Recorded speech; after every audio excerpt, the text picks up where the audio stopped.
همداران عزیز 16 سپتامبر سال 2023 باشد. من قرار دارم در دهه باغستانی شهر اصفهان و آمدیم تماشا باغ پیسته همین مردک خوبی ما باباخون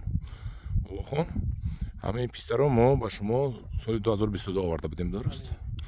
و شنوندید شما و علاقه بینید کنی قبلتش رسید قدش 1.80 شدگی ها 1 سال و 7 ماه پیسته که ما آوردیم پیسته پیوندی ترکی سال آینده 24 اینش نمیبندد من دیدم ولی دیگر روش رو میبینیم 25 حتما علاقه این نشانه میدهد همداران عزیز حالی میریم اون طرف همداران عزیز خیلی که گفتیم اصفهان همش زمینش خیلی سنگلاخ است در زمین سنگلاخ شوندگی من این پیسته ها رو چند پیسته می باشد بوته زدگی این بوته رو حتما سال دیگه ما پیشنهاد میکنیم که بریده یک تاشمونن که بالا قد کشد و فرمیروفکا از 1 متر و 200 میلیمتر سر شود یعنی که 1 متر و 20 سانتی متر فرمیروفکا سر شود 5 تا فرمیروفکا شدگی 4 تا پارچه اینجاش گلخونه دارد اینش دارد گلخونه این سیو این گلخونه هست این علاقه معلوم که بستنش نزدیک آمده است و وایش رفته بینیم اینا بینید چقدر پیسته های نغز در اصفهان شده ایستاده است همداران عزیز من با آمدیم با نزد پیسته بوته پیسته 2 سال رو بینید 1 سال و 7 ماهی که در زمین شنوندیم خودش 1 ساله بود آوردیم شنوندیم از ترکیه همین خیلی قد کشیده 1 سال و 7 ماه بینید همین خیلی دراز رفتگی 2 هکتار من اینجا با؟ بله 2 هکتار بابا خون این هر اثر چند وقت آب میتید؟ 5 روز 6 روز به یک بار آب میتید 5 روز 6 روز به یک بار آب میتید به طرزی جویباری ها آب میتید همداران عزیز ببینید که باگمون هم زمینشون نمکدار هم هست آب نمکدار آب نمکدار من ببینید آب نمکدار آب شور پیسته شوری رو هم کم کم نقص میبیند اینا ما ایرانی ها شنیدم کم کم شوری رو نقص میبیند من اینش عموما کلان شده که این قدی اکما بلند شده است من ببینید بوته زدگی نشون ما شو ببینید چه خوش روی چه برگوش سبز با قوت این همین سال نودمی انامینش همین سال نوده همین سال گذشته یک گرفته موند ها این سال اوج کرد همداران عزیز آخه پیسته کنید اینجا شما چی کردید این چی؟ نه علافی بیگانه لوبیا هم دیدم همینجا همداران عزیز البته من آدمایی که میگن در اصفهان دودلگی میکنن پیسته کنن پیسته کوری مرحمت به دودلگی پیسته کورید چون که در خوجند پیسته شده است در قراقون پیسته شده است من اینجا هم پیسته شده ایستاده است و ببینید حالا یک دیگه کلان دیدم پیشش رو همداران عزیز بیش یک دیگر شما دیدیم چنان بلند شده است که نبینید بلند شده رفته است بابا خون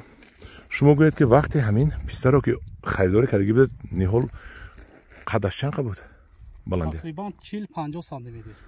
40-50 سانتی متر بود ها لیکن علاقه 2 متر شده است 2 متر علاقه 2 متر 1 سال و 7 ماه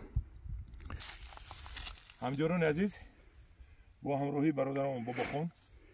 که مدیری همین باغ هستند من قدیما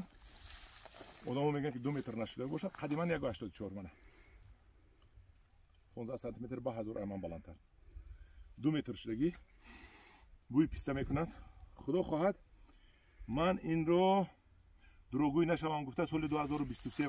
24 وعده نکنم بستنش رو 2025 البته میبندد در بین هر یک 10 تا یک تا نرینه شنوندگی در هر یک بین 10 تا مدینه یک تا نرینه شنوندگی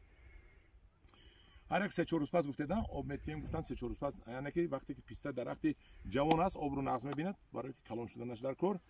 زمینی سنگدار رو با نهایت دوست می‌دارد نه که در زمین لوی ما هم به نهایت نقض می‌شود همداران عزیز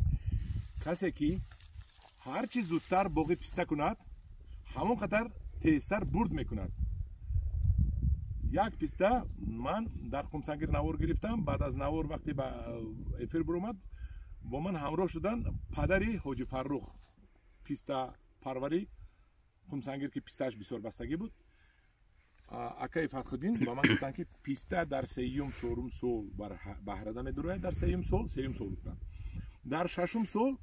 پلیس که در همین پیسته صرف شده است علاقه برمیگرداند. اگر باغ کنه شما در حقیقت برد میکنید. همدیاران عزیز به نهایت برد میکنید. باغ پیسته کنید. من در اسفاره علاقه سر شد، در خوجند سر شد و باز میگویم هر کسی که زودتر پیسته کاری کند همقدر درآمد تیزتر میگیرد. برای چی که از همه قیمت این سرمایه این عمر آدم است. عمر آدم میگذرد، پایخست نمیبرد که عمر چقدر گذشته است. همدیران عزیز با کسی نهال پیسته در کار باشد با من مراجعت میکند. من رقم تلفنم رو در زیر همین نوار میمونم. ما با پیسته با اون کس پیسته ترکی پیوندی دسترس میکنم با کفالتش همین که اگر کدامش نصب زد ما بر جویش جوی میتیم.